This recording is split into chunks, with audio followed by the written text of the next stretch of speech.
A+ട്യൂബിലേക്ക് സ്വാഗതം. ഇന്ന് നമ്മുടെ നാട്ടിൽ നടന്നുകൊണ്ടിരിക്കുന്ന ഡിജിറ്റൽ സർവേയുമായി ബന്ധപ്പെട്ട സർക്കാരിൻ്റെ ഒരു പുതിയ നോട്ടിഫിക്കേഷനാണ് ശ്രദ്ധയിൽപ്പെടുത്തുന്നത്. സർവേ നടന്നിട്ടുള്ള സ്ഥലങ്ങളിൽ പ്രത്യേകമായി സർവേ കല്ല് സ്ഥാപിക്കില്ല എന്നുള്ളതാണ് ഈ നോട്ടിഫിക്കേഷനിൽ പറയുന്ന പ്രധാനപ്പെട്ട ഭാഗങ്ങളിൽ ഒന്ന്.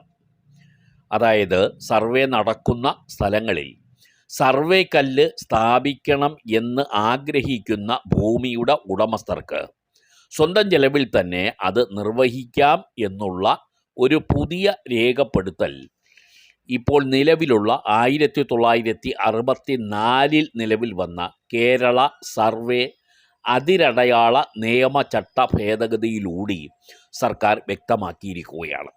ഡിജിറ്റൽ സർവേ നടന്ന സമയത്തു തന്നെ ഇത് വ്യക്തമാക്കിയിരുന്നെങ്കിലും ഇത് പ്രകാരമുള്ള ചട്ട ഭേദഗതി വന്നിരുന്നില്ല. അതാണ് ഇപ്പോൾ സർക്കാർ പ്രാബല്യത്തിൽ വരുത്തിയിരിക്കുന്നത്. ഇത് പ്രകാരം ഭൂമി ഉടമ ആവശ്യപ്പെടുകയാണെങ്കിൽ അവരുടെ ചെലവിൽ ഈ അതിരുകളിൽ സർവേ കല്ല് സ്ഥാപിക്കേണ്ടി വരും എന്നുള്ളതാണ്. മറ്റ് ചില കാര്യങ്ങൾ കൂടി ഇതുമായി ബന്ധപ്പെട്ട് വന്നിട്ടുള്ളത്, നമ്മുടെ ഈ ഡിജിറ്റൽ സർവേ പൂർത്തിയാക്കിയ വില്ലേജുകളിലെ സബ് ഡിവിഷൻ അടിസ്ഥാനമാക്കിയുള്ള സർവേ ഭൂപടങ്ങൾ ഇനി സർവേ വകുപ്പ് തയ്യാറാക്കിയ എൻ്റെ ഭൂമി എന്ന പോർട്ടലിൽ നിന്നാണ് ലഭിക്കുക.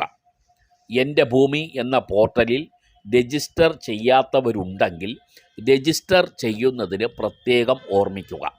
അത് ചെയ്യുന്ന നടപടികളെക്കുറിച്ചിട്ടുള്ള വിവരങ്ങൾ A+ട്യൂബ് ചാനലിലെ മുൻ എപ്പിസോഡിൽ നൽകിയിട്ടുള്ളതാണ്. ആ എപ്പിസോഡ് തീർച്ചയായും നിങ്ങൾ കാണുകയും ചെയ്യണം. ഏകദേശം 1.5 വർഷമായിരിക്കുകയാണ് ഡിജിറ്റൽ സർവേ ആരംഭിച്ചിട്ട്.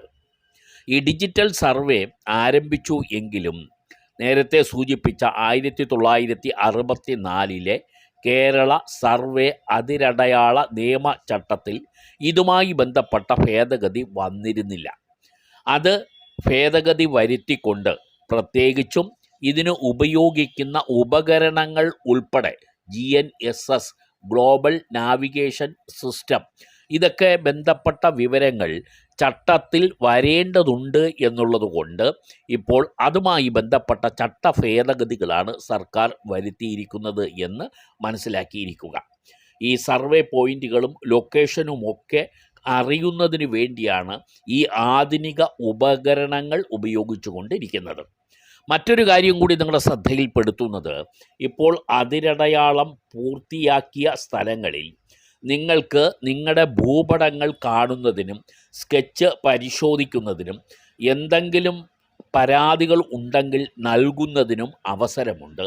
ഇതിനായി നിങ്ങൾ www.endabhoomi.kerala.gov എന്ന സൈറ്റിൽ പ്രവേശിച്ച് നിങ്ങൾക്ക് നിങ്ങളുടെ ഭൂമിയുടെ വിശദ വിവരങ്ങൾ, വിസ്തീർണം ഉൾപ്പെടെ സർവേ നമ്പർ, വിസ്തീർണം, തരം തുടങ്ങിയ എല്ലാ വിവരങ്ങളും നിങ്ങൾക്ക് ഈ സൈറ്റിൽ നിന്നും ലഭിക്കും. അതുകൊണ്ട് നിങ്ങൾ ഈ സൈറ്റിൽ പ്രവേശിക്കണം. സൈറ്റിൽ പ്രവേശിക്കുമ്പോൾ നിങ്ങൾ രജിസ്റ്റർ ചെയ്ത മൊബൈൽ നമ്പർ നൽകേണ്ടി വരും എന്നും ഓർത്തിരിക്കുക.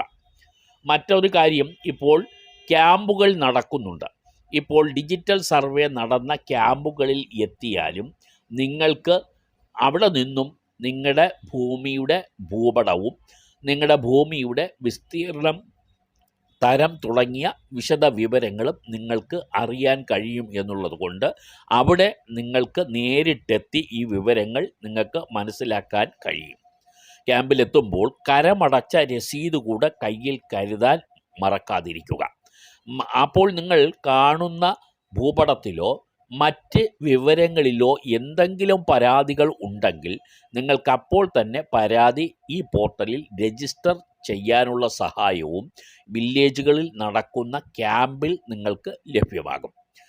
ഈ ഡിജിറ്റൽ സർവേ നമ്മുടെ നാട്ടിൽ നടക്കുന്നത് കൊണ്ട് ഭൂമി സംബന്ധമായ പല തർക്കങ്ങൾക്കും ഏകദേശം ഒരു പരിണാമം ഉണ്ടാകുന്നു എന്നുള്ളത് ഒരു വസ്തുതയാണ്. എന്തായാലും ഈ ഡിജിറ്റൽ സർവേ സംബന്ധിച്ചിട്ടുള്ള എന്തെങ്കിലും പുതിയ വിവരങ്ങൾ ലഭ്യമാകുന്ന മുറയ്ക്ക് ഈ ചാനൽ നിങ്ങളുമായി ആ വിവരം പങ്കുവെക്കുന്നതാണ്. ചാനൽ സബ്സ്ക്രൈബ് ചെയ്യുക, ഷെയർ